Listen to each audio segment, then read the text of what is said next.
না, ঢাকা বিশ্ববিদ্যালয়ের শিক্ষার্থীদের কাছে আমি ডাকসুর ভিপি হিসাবে পরিচয় দিতে চাই না। আমি একজন আমার বোনের একজন ভাই হিসাবে আমাকে পরিচয় দিতে চাই। ঢাকা বিশ্ববিদ্যালয়ের সাদিক কাইম ভাই বিপি হওয়ার পরে বলতেছেন আমি কোনো বিপি হিসাবে কাউকে পরিচয় দিতে চাই না, আমি আমার বোনের ভাই হিসাবে পরিচয় দিতে চাই। এখানে আমরা যারা আছি সবার ছোট ভাই হিসাবে আমি পরিচয় দিতে চাই। শুনে খুব ভালো লাগলো। এই স্বাধীনতার 54 বছর পরে কেউ কোনো ক্ষমতা আসার পরে এরকমভাবে বলছে আমার জানা নেই। ডাকসু নির্বাচনে জয় অথবা পরাজয়ের কিছু নেই। ডাকসু নির্বাচনের মাধ্যমে জুলাইয়ের প্রজন্ম বিজয়ী হয়েছে। সাদেক কাইম ভাই আরও বলছেন ডাকসু নির্বাচনে জয় পরাজয়ের কিছু নাই। ডাকসু নির্বাচনে জুলাইয়ের যোদ্ধারা জুলাইয়ের প্রজন্ম বিজয় হয়েছে। এই কথা দিয়ে আপনি কি বোঝেন? যদি আজকে অন্য কোনো দল অন্য কোনো প্রার্থী বিজয় হতো তাহলে ঢাকা শহরের অলিতে গলিতে মানুষের ভোগান্তির কারণ হয়ে দাঁড়িয়েত মিছিল মিটিংয়ের জ্বালা যন্ত্রণায়। কিন্তু এই ডাকসুতে বিপি ভাই যে বিজয় হয়েছে আপনারা কোনো জায়গায় কি দেখেছেন? কোনো একটা মিছিল মিটিং দেখেন নাই। তার মানে তারা সমস্ত কিছু সুশৃঙ্খলভাবে বজিয়ে রাখার চেষ্টা করে, এটা বারবার প্রমাণিত। আসলে দেশটা এরকমই চাচ্ছে মানুষ। দেশের জনগণ, সাধারণ মানুষ, সাধারণ খেটে খাওয়া মানুষ হানাহানি, জড়গা বিবাদ, জ্বালাও পোড়াও ওইগুলো আর চাচ্ছে না। দেশের মানুষ চাচ্ছে শান্তি। দেশটা যে চালাবে যেন ঠিকঠাক মতো শান্তি মতো সুশৃঙ্খলা মতো চালায়, দেশের মানুষের আশা আকাঙ্ক্ষা এটাই।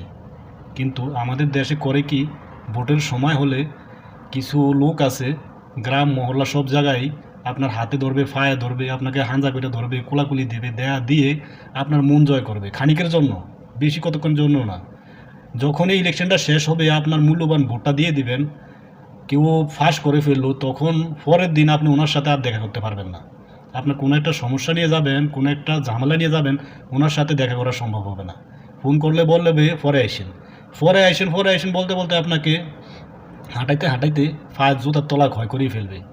এই হাঁটানোর একটা উদ্দেশ্য আছে, আপনাকে যে টাইম দিবে এটার একটা উদ্দেশ্য আছে। আপনার কাছে কিন্তু সরাসরি ওটা চাবে না। এই টাইম দেওয়ার উদ্দেশ্য হলো ওটা। যখন ওটা দেবেন তখন দেখবেন আর আপনি খোঁজ করতে হবে না, আপনাকে খোঁজ করে আপনার সাথে দেখা করবে, আপনি কি বলতে চান ওইগুলো শুনবে। আসলে আমাদের পূর্ব যত দল এই ক্ষমতা আসছিল, যত দলে আইছে, যত দলে গেছে, এদের মতো এরকম সুশৃঙ্খল কথাবার্তা, চাল চলন, আচার ব্যবহার মনে হয় বাংলার প্রজন্ম 54 বছর পরে তো বাংলাদেশ স্বাধীন হয়েছে, 54 বছর হয়েছে, 54 বছরের ভিতরে মনে হয় আর একটাও পাইনি। তাই আমি আমার নিজের ব্যক্তিগতভাবে ওনাদের কথাবার্তা, ওনাদের চাল চলন, ওনাদের সব কিছু আমার কাছে অনেক ভালো লাগে। আসলে আমি কোনো দলের সাপোর্ট করতে চাই না, যেটা সত্য সেটাই তুলে ধরার চেষ্টা করি। কেউ আমাকে কোনো দলের লোক বানিয়ে ভুল করবেন, আমি আসলে কোনো দল করি না ভাই। আমি প্রবাসে থাকি, নিজের গাম জড়ানো টাকা ইনকাম করি, নিজের গাম জড়ানো টাকা দিয়ে সংসার ফ্যামিলি চালাই, নিজে চলি, মহান রাব্বুল আলামিন চালায়।